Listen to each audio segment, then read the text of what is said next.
शिवसेना एकनाथ शिंदे गटाचे नेते विजय शिवतारे यांनी बारामतीत अपक्ष लोकसभा निवडणूक लढवण्याची घोषणा केली। त्यावेळी त्यांनी अजित पवारांना गंभीर आरोप केला होता। 2019 साली सासरवाडीमधील सभेत केलेल्या टीकेवरून शिवतारेंनी अजितदादांवर हल्लाबोल केला। त्यावर अजितदादांनी भाष्य केलं आहे। नेमकं काय म्हणाले ते बघूया सविस्तर। स्टेजवरचे सर्व पुरंदर तालुका, हवेली तालुका, इवन बारामती तालुका ह्या परिसरातून आलेले माझे सगळे सन्माननीय पदाधिकारी, सर्व आजी माजी कार्यकर्ते, उपस्थित सर्व माझे प्रतिष्ठित नागरिक,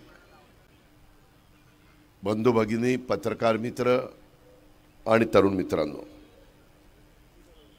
मित्रांनो, 2-3 दिवसापूर्वी मला प्रदीप गारटकरांनी सांगितलं की दादा आज संध्याकाळी आपण पुरंदरमध्ये सभा घेऊ आणि त्या सभेच्या निमित्तानं एवढ्या प्रचंड मोठ्या संख्येने आपण पुरंदर हवेली परिसरातले बांधव आला, भगिनी आला, त्याबद्दल मी आपल्या सगळ्यांचं मनापासून स्वागत करतो। आपल्याला मनापासून धन्यवाद देखील देतो। माझ्या आधीच्या अनेक वक्त्यांनी आपले विचार या ठिकाणी मांडले, जवळपास 7-8 वक्त्यांनी मांडले। उद्याच्याला कदाचित आपल्या भारत देशामध्ये आचारसंहिता लागण्याची शक्यता दाट आहे, कारण निवडणूक आयोगाने उद्याच्याला प्रेस ठेवली।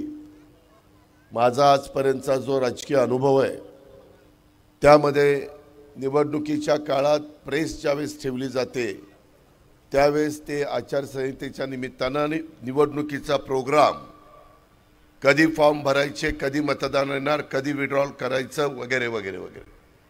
आणि देशाची निवडणूक जम्मू काश्मीरपासून कन्याकुमारीपर्यंत असल्यामुळे, इकडे गुजरातपासून पश्चिम बंगालपर्यंत असल्यामुळं तिथं साहजिकच आपल्याला 6 टप्प्यामध्ये तरी मतदान होतं। आपल्या महाराष्ट्रामध्ये साधारण 2 टप्प्यामध्ये मतदान होतं।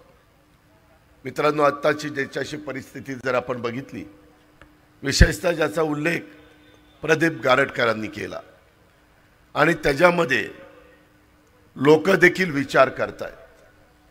आज जगामध्ये भारताची मान शान ही निश्चितपणे गेल्या 10 वर्षामध्ये वाढवण्याचं काम केलेलं आहे।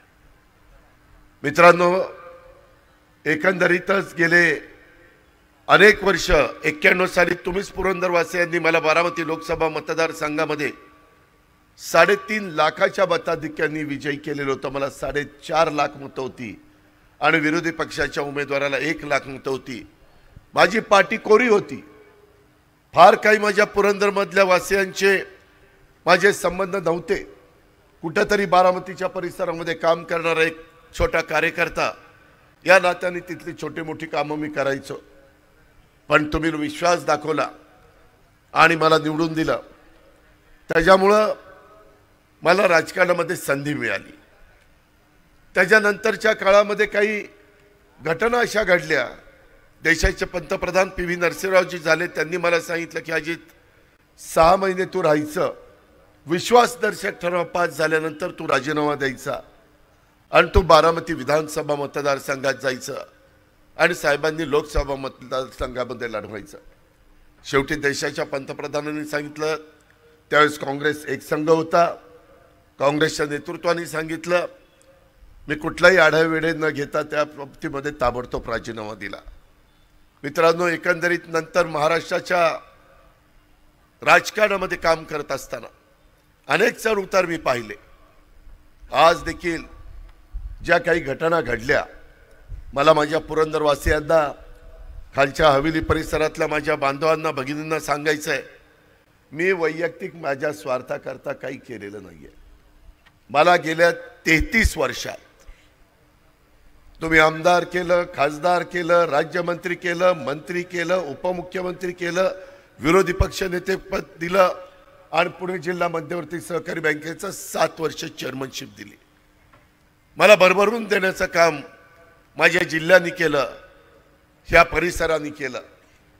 परंतु ज्यावेळेस आम्ही निवडून आलो, खरं तर सरकार होणार होतं भाजप शिवसेनेचं, कारण ते एकत्र लढलेले होते। 2019 ची गोष्ट, आणि त्याच्यानंतर आम्ही आघाडीमध्ये लढलेलो होतो। पण काय कुठं माशी शिंकली माहिती नाही। आणि वेगळेच राजकीय गणित जे देशातल्या राज्यातल्या कुणी मनामध्ये आणलेलं नव्हतं अशा पद्धतीचा बदल घडला आणि उद्धव ठाकरे मुख्यमंत्री झाले। मी त्यांच्या मंत्रिमंडळामध्ये उपमुख्यमंत्री म्हणून काम केलं। कोरोनाचा काळ आम्ही अतिशय धीराने त्याला तोंड दिलं। लोकांचे जीव वाचवण्याच्या करता पडेल ती किंमत मोजावी लागली तरी चालेल म्हणून सकाळीच मी मंत्रालयामध्ये येऊन बसायचो। जर मंत्रालय चालू नसेल तर महाराष्ट्र